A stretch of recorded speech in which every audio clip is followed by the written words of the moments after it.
But so what if you could make that argument where you'd be like, hey, this is very powerful, this is very important work, you can't cancel it. Is that the Michael Jackson effect? Like, did Michael Jackson make such good music? Yeah, that's the argument. It's more than art. Yeah, that's the argument with Woody Allen as well. Roman Polanski, same argument. That like you go back and watch Rosemary's Baby, even though you know he's a piece of shit. Right. Because the art is so good and it's so valuable, it approaches science in its value.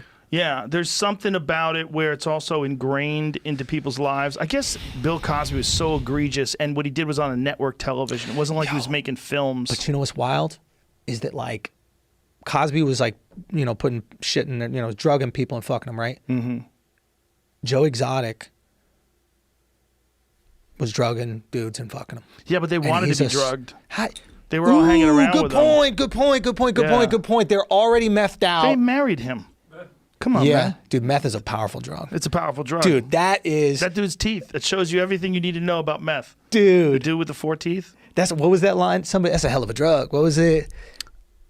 Was it Rick cocaine. James? Was it Rick James? Rick a hell James, of a drug. Cocaine. But cocaine's a hell of a drug. But cocaine don't make you gay, bro. Maybe meth does. Meth is that good. Maybe they're just gay. I don't know, dude. Maybe they just can be tricked into being gay. It's like we were talking about earlier. I really do believe that people can be talked into things. All kinds of things. Sure. For sure. Really? Yeah.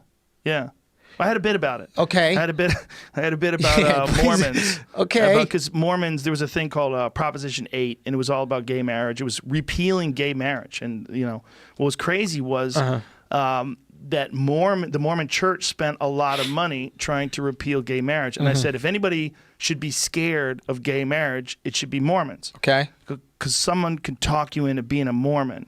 They can definitely talk you into sucking their dick. They just need more alone time with you. Like you really believe a 14-year-old boy found golden tablets that contained the lost work of Jesus, but only he could read it because he had a magic rock? Like if some guy can get you to suck his dick. He's just got to be around you long enough and tell you that the prophets told him to tell you that there's wisdom in his dick, and that you have to do something that seems horrible to get the glory of God. 100% guys have done that. Do you remember that documentary that came out about the guy who like fucked the whole family? Remember he fucked the mom, the dad, and the kid? Yes. They were Mormon. Oh no, of course.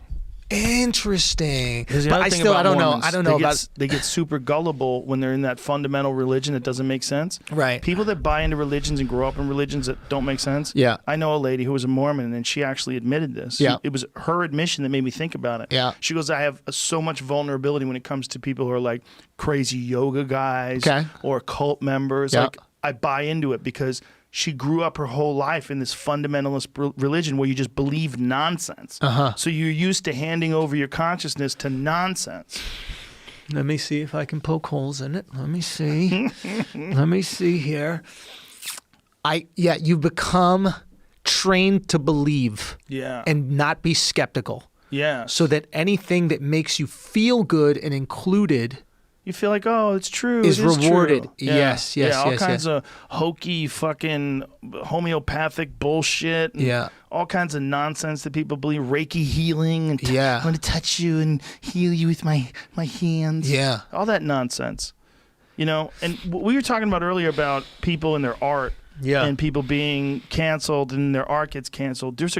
Whether or not they do that with scientists, there's actually a great example of that. There's a guy named Fritz Haber, and Fritz Haber, that's how you say it. And Fritz Haber invented the Haber method of extracting nitrogen from the air that's responsible for a giant percentage of the fertilizing.